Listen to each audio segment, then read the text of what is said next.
Mesdames, Messieurs, bonsoir et bienvenue dans l'actualité. Le tram de Tours caillassé. C'était hier soir à côté de la place de la Tranchée, un quartier pourtant tranquille.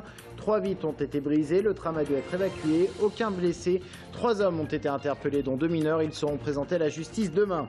Un chantier qui fait du bruit et sur une bonne partie de la journée. Le chantier de la LGV Tours-Bordeaux excède les riverains à Maillé. De 4 h du matin à 23 h le soir, ils supportent le bruit et les vibrations, ils n'en peuvent plus. 7 jours et 7 nuits dans un trou, un artiste va s'enfermer à Tours dans une cuve de béton enterrée devant l'hôtel de ville de Tours.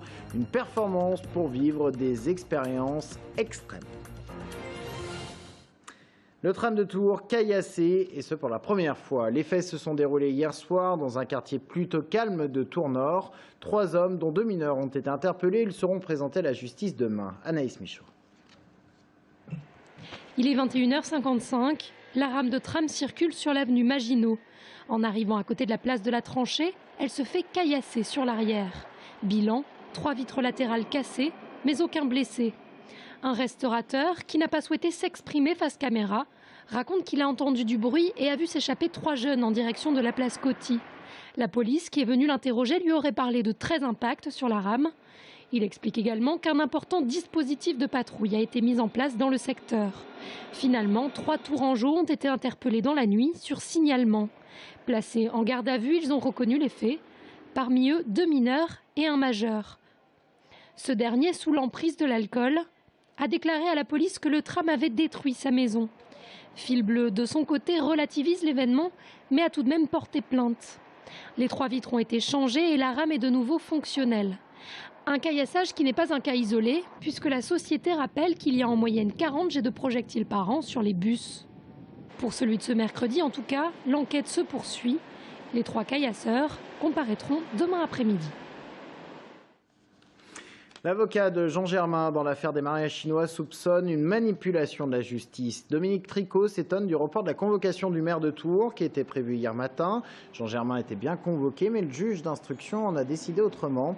Nous sommes en droit de nous demander si ce retard n'est pas fait pour se rapprocher des échéances électorales en 2014, a indiqué Maître Tricot, journaliste de la Nouvelle République.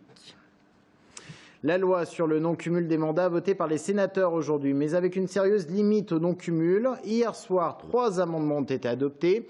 Il serait ainsi encore possible de cumuler un mandat de parlementaire avec un seul mandat de président ou de vice-président de collectivité locale, mairie, agglomération, département ou région. Alors qu'ont voté nos sénateurs, vous les voyez à l'image, eh bien 2 n'ont pas pris part au vote. Les sénateurs PS, Jean-Jacques Filleul et dans le Loir-et-Cher, Jenny Lorjou. La communiste Marie-France Beaufils a voté contre ces amendements. Et enfin, le socialiste Jean Germain a voté pour. Il a voté pour des amendements qui permettent donc, je vous le rappelle, de cumuler un mandat de parlementaire et de tête d'exécutif local. Des riverains qui n'en peuvent plus, des maisons qui parfois se fissurent. Les travaux de la ligne à grande vitesse Tours-Bordeaux provoquent la colère d'habitants de la commune de Maillé dans le sud Touraine. Ils sont contraints de supporter un chantier qui débute très tôt le matin et qui se termine très tard le soir. Le répit est donc de très courte durée et c'est le moral qui en pâtit. Romain Delville. Une maison qui se fissure et un quotidien à la limite du supportable, voilà ce que vit cette habitante de Maillé, voisine des travaux de la LGV. Son préjudice moral ne sera jamais pris en compte, alors elle a fait appel à un huissier pour constater les dégâts que l'on voit, les dégâts matériels sur son habitation. Il a constaté toutes les fissures et lorsque je l'ai fait revenir le vendredi matin, je voulais lui faire constater comme la maison pouvait trembler. Elle tremblait énormément. Manque de chance, ce matin-là, il n'était pas là. Donc il a refait des photos des fissures et c'est là qu'il a constaté une quinzaine de fissures supplémentaires à la maison, en 4 mois de temps. Son voisin Joël a dépassé le stade de l'exaspération et évoque une profonde irritation. Les nuisances sont multiples et inhérentes à un tel chantier, Joël en est conscient, mais cet habitant dénonce l'amplitude horaire de ces nuisances. On ne peut pas accepter que les gens commencent à travailler à 4 heures pour finir à 23 heures. C'est des bruits impossibles, non seulement du bruit, de la poussière et en plus un état des routes déplorable. Avec 8 ouvrages d'art construits sur la commune, Maillé est en première ligne des nuisances diurnes et nocturnes de la LGV en construction. Mais le maire rappelle qu'en Touraine, ce sont des centaines d'habitants qui subissent cet acharnement bâtisseur. Ça touche une vingtaine de communes en Indre-et-Loire, donc avec des nuisances qui sont malheureusement partagées. Alors effectivement, sur la commune de Maillé, il y a une concentration forte. Il y a 7 ouvrages d'art, il y a un raccordement entre la nouvelle ligne et la voie ferrée existante. Il y a une base de travaux qui est partagée avec la commune de Nouâtre. Donc tout ça, ça fait qu'il y a une densité assez forte sur la petite commune de Maillé, ce qui fait que l'exaspération monte de manière importante au niveau du vécu et des habitants. Car derrière les dégâts matériels, c'est le moral qui se fissure. La guerre d'usure entretenue par COSEA, groupement d'entreprises piloté par Vinci, a déjà ses victimes. Des habitants de Maillé qui seraient même prêts à une réduction de l'amplitude horaire des travaux de 6h à 22h. Le château d'Amboise sera-t-il transformé en musée des rois de France, avec à l'intérieur notamment des dessins de Louis XIV? C'est en tout cas le projet des princes et princesses Jacques et Hélène d'Orléans, les héritiers du comte de Paris qui se battent en justice depuis 12 ans pour récupérer l'héritage de leur père qui était revenu finalement à la Fondation Saint-Louis, qui gère d'ailleurs le château d'Amboise. Le château d'Amboise fait partie, donc vous l'aurez compris, de cet héritage. C'est donc à la justice de trancher.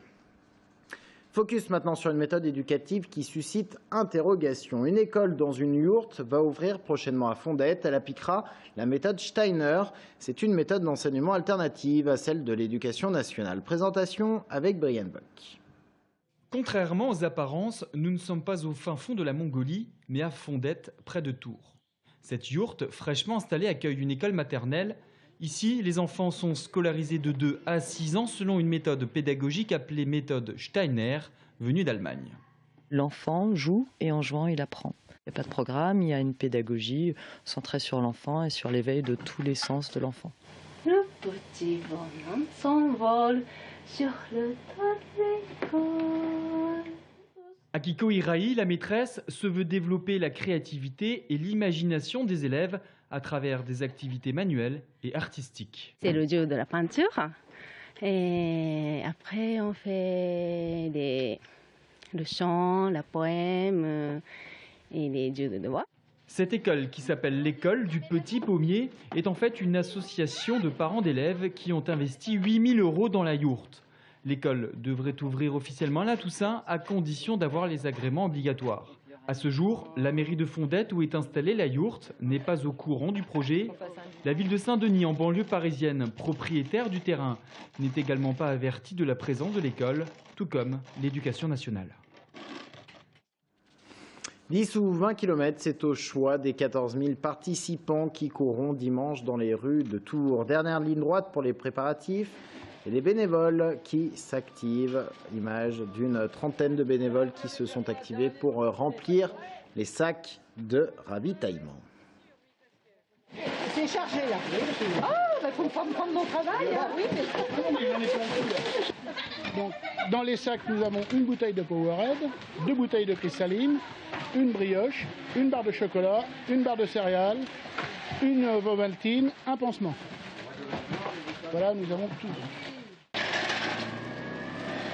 Nous avons 10 000 sacs adultes à confectionner et 5 000 pour les enfants, ce qui représente 30 000 bouteilles d'eau, 5 000 bouteilles de boissons énergisantes Powerade, 15 000 brioches, des barres énergétiques en même quantité. Et tout ça, c'est confectionné par 35 bénévoles qui mettent tous ces produits dans un sac qui sera donné au ravitaillement à l'issue des 10 et les 20 km. Rendez-vous donc dimanche pour les 10 et 20 km de Tours. En bref, le tirage au sort pour les 16e de finale de la Coupe de la Ligue. Tours recevra Amiens, match qui aura lieu le 29 ou 30 octobre. 7 jours et 7 nuits dans un trou aménagé sur mesure. C'est l'étonnante performance à laquelle va se livrer un artiste marseillais, Abraham Poincheval. Ce trou, il est situé à Tours, boulevard Horteloup, juste devant l'hôtel de ville. L'objectif est de vivre une expérience extrême, une expérience d'artiste. Isolde Berger l'a rencontré. L'artiste Abraham Poincheval est un performeur de l'extrême. Coutumier des expériences insolites, il va s'enfouir sous les pavés du centre-ville, bloqué sous un rocher de plusieurs tonnes.